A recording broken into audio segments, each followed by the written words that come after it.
Hey there, welcome back to my channel. I am Indu Tiwari, specialized in pharmacology. I am here to help you out and to make you understand some basic topics of HAP, pharmacology and clinical pharmacy, even if you are scared of them. So let's start our today's topic, that is about accessory organs of digestive system. So as we have discussed before in the previous video, digestive system ऐसा system होता है जो कि food को digest करने का काम करता है। तो उसमें हमने पढ़ा था कि digestive system alimentary canal plus कुछ एसेसरी ऑर्गन्स होते हैं जिससे मिलके बनता है। तो एसेसरी ऑर्गन्स होते हैं हमारे फर्स्टली तो सलाइवरी ग्लैंड्स, उसके अलावा हमारा लिवर और पेनक्रियाज। इसके अलावा जो एलिमेंट्री कैनाल के ऑर्गन्स है वो आपको पता है, माउथ होता है, फेरिंग्स, इसोफेगस, स्टमक, उसके बाद स्मॉल इंटेस्टाइन, उसके बाद लार्ज इंटेस्टाइन, उसके बाद रेक्टम और एनस। ठीक है, तो ये हम पहले स्टडी कर चुके हैं। तो इस वाली वीडियो में हम सिर्फ स्टडी करेंगे एसेसरी ऑर्गन्स के बारे में। तो एसेसरी ऑर्गन्स में सबसे फर्स्टली हम डिस्कस कर लेते हैं सलाइवरी ग्लैंड्स के बारे में, जो कि माउथ के आसपास प्रेजेंट होती हैं। ठीक है, वैसे तो हमारी मुंह में बहुत सारी सलाइवरी ग्लैंड्स प्रेजेंट होती है, बट मेन अगर हम सलाइवरी ग्लैंड्स की बात करें तो मेन 3 ग्लैंड्स प्रेजेंट होती हैं। फर्स्ट है पैराटॉइड ग्लैंड, सेकंड है सबमैंडिबुलर ग्लैंड और थर्ड है सबलिंगुअल ग्लैंड। अब अगर हम सलाइवा की बात करें तो पर डे हमारे माउथ में 1 से 1.5 लीटर तक का सलाइवा बनता है, जिसका नेचर होता है एल्कलाइन नेचर। इसके अलावा ये बॉडी को एक नेचुरल डिफेंस प्रोवाइड करता है, क्योंकि इसमें इम्यूनोग्लोबुलिन्स प्रेजेंट होते हैं। अगर कोई भी फॉरेन बॉडी बाहर से आई, दैट मीन्स हमने गलती से इसे खा लिया है, तो उस केस में हमारा सलाइवा अपना नेचुरल डिफेंस को यूज करके उस फॉरेन बॉडीज को किल कर सकता है। इसके अलावा अगर इसका कॉम्पोजिशन हम देख लें तो सलाइवा में मेनली वाटर प्रेजेंट होता है, मिनरल सॉल्ट्स प्रेजेंट होते हैं, बहुत सारा म्यूकस प्रेजेंट रहता है और बहुत सारे एंजाइम्स प्रेजेंट रहते हैं। एंजाइम्स जैसे कि एमाइलेज एंजाइम प्रेजेंट रहता है, म्यूसिन एंजाइम प्रेजेंट रहता है, टाइलिन एंजाइम प्रेजेंट रहता है, जो कि कॉम्प्लेक्स फूड को थोड़ा बहुत सिंपलर फॉर्म में चेंज करने में हेल्प करते हैं। ठीक है, उसके अलावा इसमें प्रेजेंट रहते हैं बहुत सारे इम्यूनोग्लोबुलिन्स और कुछ प्रेजेंट रहते हैं इसमें ब्लड क्लॉटिंग फैक्टर्स। नेक्स्ट हम बात कर लेते हैं सलाइवरी ग्लैंड्स की। तो सलाइवरी ग्लैंड हमेशा पेयर में प्रेजेंट रहती है। सबसे मेन होती है पैराटॉइड, सबमैंडिबुलर और सबलिंगुअल। ठीक है, इसके अलावा भी हमारे मुंह में बहुत सारी सलाइवरी ग्लैंड या फिर उसकी डक्ट्स होती हैं, जिससे कि सलाइवा का सिक्रीशन रेगुलरली होता रहता है। तो सबसे फर्स्ट हम बात कर लेते हैं पैराटॉइड ग्लैंड की। तो जो पैराटॉइड ग्लैंड है वो ईयर के जस्ट फ्रंट पे प्रेजेंट होती है। ठीक है, बाहर नहीं पर अंदर की साइड, जो हमारे चीक्स है, चीक्स के जस्ट इनर साइड प्रेजेंट होती है। जो हमारा मोलर वाले, जो सबसे पीछे वाले जो हमारे टीथ होते हैं, उन सबसे पीछे वाले टीथ में जो सेकंड वाला मोलर होता है उसके जस्ट ऊपर प्रेजेंट होती है। ठीक है, तो यहाँ प्रेजेंट होती है, एक इस साइड और एक इस साइड। इनको बोला जाता है पैराटॉइड ग्लैंड। जो भी सलाइवरी ग्लैंड्स होती है उनका स्ट्रक्चर लगभग इसी टाइप का होता है, जैसे कि अंगूर के गुच्छे हैं। तो अंगूर के गुच्छे जैसा इनका स्ट्रक्चर होता है, उस पर उसमें कुछ डक्ट्स होते हैं कि जो हमारे सलाइवरी जो ग्लैंड है वहां पर तो सलाइवा का सिक्रीशन हो गया, बट वो सिक्रीशन हमारे मुंह तक कैसे पहुंचेगा? इन डक्ट्स के थ्रू। तो जिन ड्रग्स के थ्रू जो हमारी पैराटॉइड ग्लैंड है अपना सलाइवा मुंह पे पहुंचाती है, उन ड्रग्स को हम बोलते हैं स्टेंसन्स डक्ट। ठीक है, नेक्स्ट है सबमैंडिबुलर ग्लैंड्स। तो जो सबमैंडिबुलर ग्लैंड होती है ये हमारी टंग के पास प्रेजेंट होती है। जब जो टंग का जो सबसे पीछे वाला पोर्शन है, पोस्टीरियर पोर्शन, यहाँ पे दोनों इसके जो पेयर है वो प्रेजेंट रहते हैं। ठीक, इसका भी स्ट्रक्चर सेम होता है, इसमें भी डक्ट्स प्रेजेंट होते हैं। सो सबमैंडिबुलर ग्लैंड्स में जो डक्ट्स होते हैं उनका नाम होता है वाटसन्स डक्ट। सो नेक्स्ट आ जाता है सबलिंगुअल ग्लैंड्स। सबलिंगुअल ग्लैंड्स हमारी टंग के जस्ट बीनीथ में, यानी कि जो हमारी टंग है उसके जस्ट नीचे प्रेजेंट होती हैं। तो इनका काम भी सेम है कि मॉइस्चर करना। ठीक है, तो ये इसके जो पोर्स होते हैं या फिर जो इसके डक्ट्स होते हैं वो डायरेक्टली आकर के जो हमारी टंग है उस पर खुलते हैं। इसकी वजह से क्या होता है, हमारा पूरा जो माउथ है हमेशा मॉइस्चराइज रहता है, हमेशा उसमें कुछ ना कुछ मॉइस्चर प्रेजेंट रहता है। अब अगर इसके फंक्शंस देख लें हम, तो सलाइवरी ग्लैंड के बहुत सारे फंक्शंस हैं जो कि फूड के डाइजेशन से लेकर के बॉडी के प्रोटेक्शन में हेल्प करते हैं। सबसे पहले तो जो सलाइवरी ग्लैंड का फंक्शन है कि जो भी हमारे फूड में प्रोटीन्स प्रेजेंट होते हैं उन प्रोटीन्स को सिंपलर फॉर्म में चेंज कर देना, या फिर जैसे स्टार्च है तो स्टार्च को मैल्टोज में या फिर शुगर में चेंज कर देना। इसके अलावा बहुत सारे जो हमारे सलाइवरी ग्लैंड है इसमें बहुत सारे इम्यूनोग्लोबुलिन्स प्रेजेंट है। तो इन इम्यूनोग्लोबुलिन्स का रोल है कि बॉडी को डिफेंस देना, जैसे कि मैंने अभी आपको बताया कि नेचुरल डिफेंस ये प्रोवाइड करता है। इसके अलावा सलाइवा फूड को बोलस फॉर्म में चेंज करने में हेल्प करता है, क्योंकि हमें पता है कि बोलस फॉर्म में इजिली वो जो फूड है वो स्वॉलो हो सकता है। अगर फूड सूखा सूखा है, उसमें सलाइवा मिक्स नहीं होगा, तो उसकी वजह से क्या होगा कि इजीली वो हमारे इसोफेगस से स्टमक पे नहीं जा पाएगा। हो सकता है कि डैमेज कर दे हमारी इसोफेगस को या हमारे माउथ को डैमेज कर दे। ठीक है, उसके अलावा क्या कर सकता है कि हमारे स्टमक तक वो पहुंच ही ना पाए, बीच में ही फंस जाए। ठीक है, तो इसलिए एक पर्टिकुलर बोलस फॉर्म करने के लिए सलाइवा का बहुत बड़ा रोल है। इसके अलावा जो हमारा सलाइवा है वो मुंह को पूरी तरीके से क्लीन रखता है और जो मुंह है उसमें थोड़ा सा मॉइस्चर रखता है। इसके अलावा जो सलाइवा है ये प्रोटेक्शन देता है जो हमारी म्यूकस मेम्ब्रेन है उसे, क्योंकि जो हमारा सलाइवा है वो किसी भी हार्ड फूड को मेल्ट कर देता है या फिर थोड़ा सा मॉइस्चर कर देता है, क्योंकि हार्ड फूड होगा तो हमारी जो म्यूकस मेम्ब्रेन है उसे डैमेज कर सकता है, तो उस चीज से भी ये प्रोटेक्शन देता है। एक्सेसरी ऑर्गन में नेक्स्ट ऑर्गन है पेनक्रियास। तो पेनक्रियास का कलर होता है पेल ग्रे कलर और इसका जो साइज होता है वो होता है 12 से 15 सेंटीमीटर तक का लॉन्ग। अब अगर इसके वेट की बात करें तो 60 ग्राम इसका वेट होता है और ये मेनली एक लीफ शेप का स्ट्रक्चर होता है। अगर इसकी सिचुएशन की बात करें तो ये स्टमक के पीछे और नीचे साइड प्रेजेंट रहता है और इसकी जो फ्रंट में है वो होती है किडनीज प्रेजेंट होती है। ठीक है, अगर हम पेनक्रियास की जो सिक्रीशंस है उसकी बात करें, जिसे हम बोलते हैं पेनक्रियाटिक जूस, तो पेनक्रियाटिक जूस निकलते हैं हमारी एक्सोक्राइन ग्लैंड से। जो हमारा पेनक्रियास है इसमें दो टाइप की ग्लैंड प्रेजेंट होती हैं, एक तो एक्सोक्राइन ग्लैंड, दूसरी एंडोक्राइन ग्लैंड। ठीक है, तो एंडोक्राइन ग्लैंड को हम बाद में डिस्कस करेंगे। जो मेन है हमारा वो है एक्सोक्राइन ग्लैंड। ठीक है, एक्सोक्राइन ग्लैंड से हमारा क्या निकलता है, पेनक्रियाटिक जूस। तो इस पेनक्रियाटिक जूस में भी बहुत सारे एंजाइम्स होते हैं जो कि प्रोटीन को डाइजेस्ट कराने का काम करते हैं, कार्बोहाइड्रेट को डाइजेस्ट कराने का काम करते हैं, उसके अलावा फैट के डाइजेशन में हेल्प करते हैं।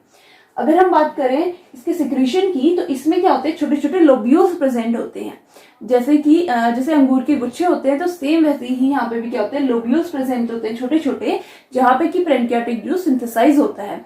अब वो पेनक्रियाटिक जूस क्या करता है, जो ये हमारे पेनक्रियाटिक ग्लैंड है या फिर पेनक्रियाटिक जो हमारा डक्ट है उसके थ्रू सीधे सीधे हमारे ड्यूडेनम में चला जाता है। ठीक है, क्योंकि हमें पता है कि ड्यूडेनम का जो पीएच होता है वो एल्कलाइन होता है, तो जो हमारी पेनक्रियाटिक जूस है इसका पीएच भी एल्कलाइन ही होता है। ठीक है, तो ये होता है कि पेनक्रियास से डायरेक्टली हमारे ड्यूडेनम में पेनक्रियाटिक जूस पहुंच जाता है। तो यहाँ पे क्या करता है, जो भी चीज एल्कलाइन मीडियम में एब्जॉर्ब होने वाली है या फिर डाइजेस्ट होने वाली है उसका डाइजेशन कराता है और जितने भी मैक्सिमम से मैक्सिमम न्यूट्रिएंट्स हैं उसके एब्जॉर्प्शन में हेल्प कराता है। नेक्स्ट हम बात करते हैं एंडोक्राइन ग्लैंड्स की।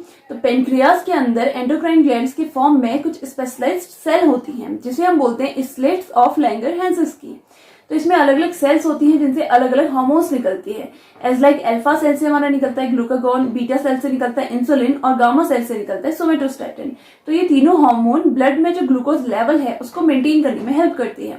अब जो ये हार्मोन निकल रहे हैं हमारे जूसेस से कैसे डिफरेंट है, क्योंकि जो हमारे जूसेस है वो डक्ट्स के थ्रू सीधे हमारे ड्यूडेनम में चले जाते हैं, दैट मींस इंटेस्टाइन में रिलीज हो जाते हैं। लेकिन जो हार्मोन्स होते हैं वो बिना डक्ट्स के भी सीधे हमारे ब्लड में चले जाते हैं, ब्लड के थ्रू ही पूरी बॉडी में वो सर्कुलेट होते हैं।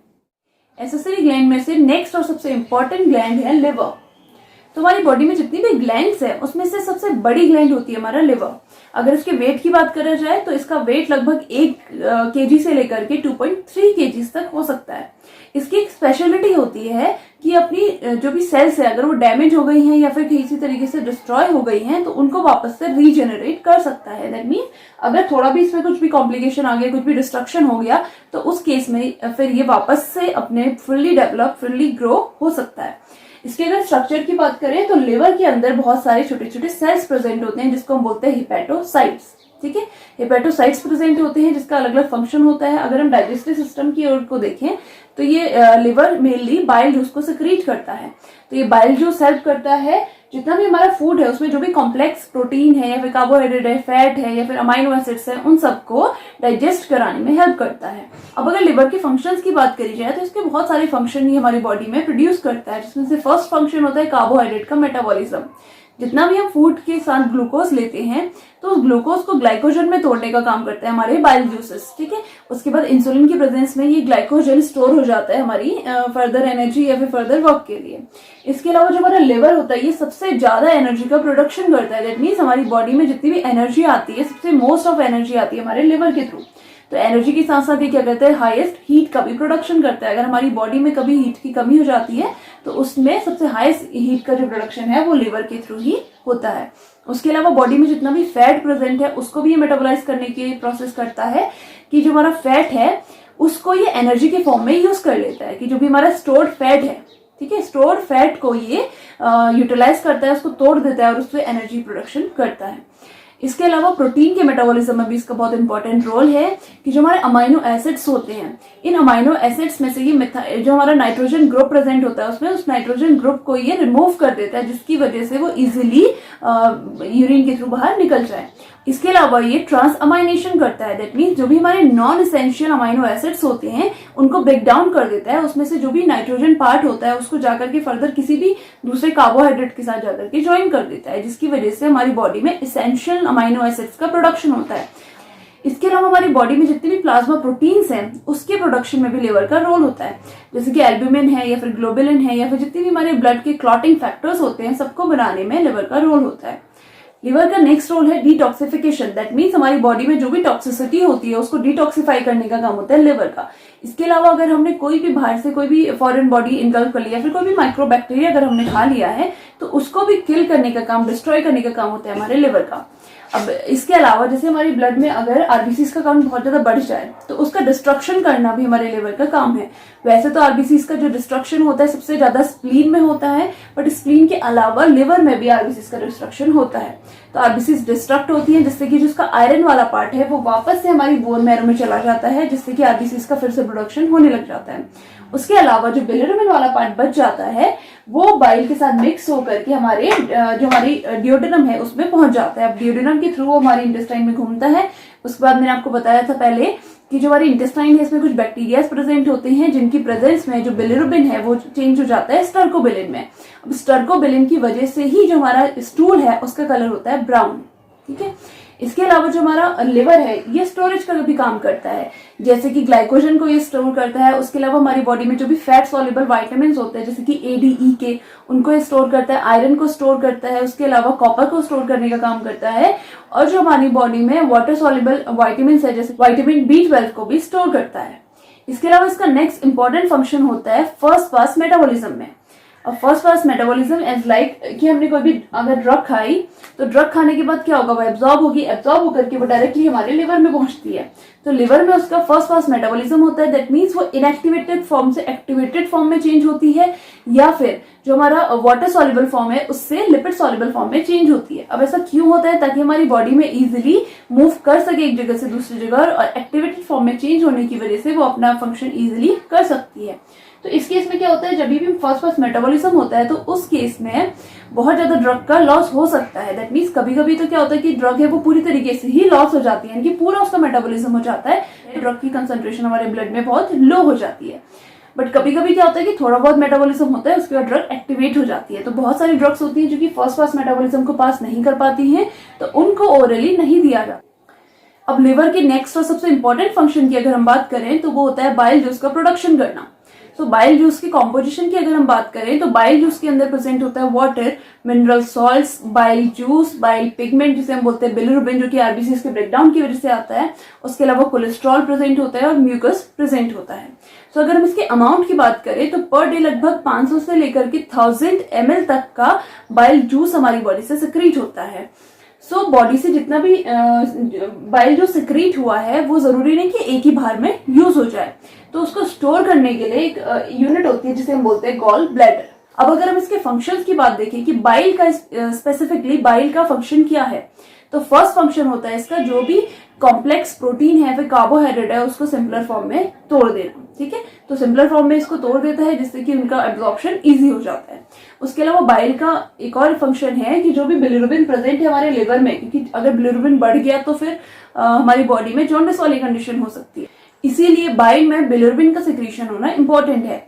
तो जो भी हमारी कूपर सेल्स होती है आरबीसीज को ब्रेक डाउन कर देती हैं जिससे कि बिलिरुबिन बनता है, और मैक्सिमम अमाउंट ऑफ बिलिरुबिन हमारे स्टूल के थ्रू बॉडी से बाहर आ जाता है। बट कुछ अमाउंट ऑफ बिलिरुबिन होता है जो रह जाता है हमारी बॉडी में, तो वो रिअब्सॉर्ब हो जाते हैं हमारी यूरिनरी सिस्टम में। ठीक है, तो यूरिन में वो सारा का सारा एब्जॉर्ब हो जाता है और यूरिन के थ्रू तब वो बॉडी से बाहर आता है, इसीलिए यूरिन का कलर भी येलो होता है। तो जितना ज्यादा आप पानी पीते हैं उतना ज्यादा यूरिन का कलर हल्का होता रहता है। तो यूरिन का कलर हल्का है, दैट मीन्स हमारी बॉडी में बिलिरुबिन का अमाउंट अभी थोड़ा कम है, तो वो कम रहे तो ही अच्छा है, क्योंकि बिलिरुबिन का अमाउंट बढ़ेगा तो उसकी वजह से जॉन्डिस वाली कंडीशन हो सकती है। So once again, thank you so much for watching this video. If you have queries regarding this video, please feel free to comment down and I'll answer them as soon as possible. And if you like this video, please like, share and subscribe to my channel Pharma Institution and also press the bell icon. And you can also follow me in my Instagram. My Instagram ID is pharma_ins_tuition. And I'll see you in my next video. Till then, be safe and keep studying.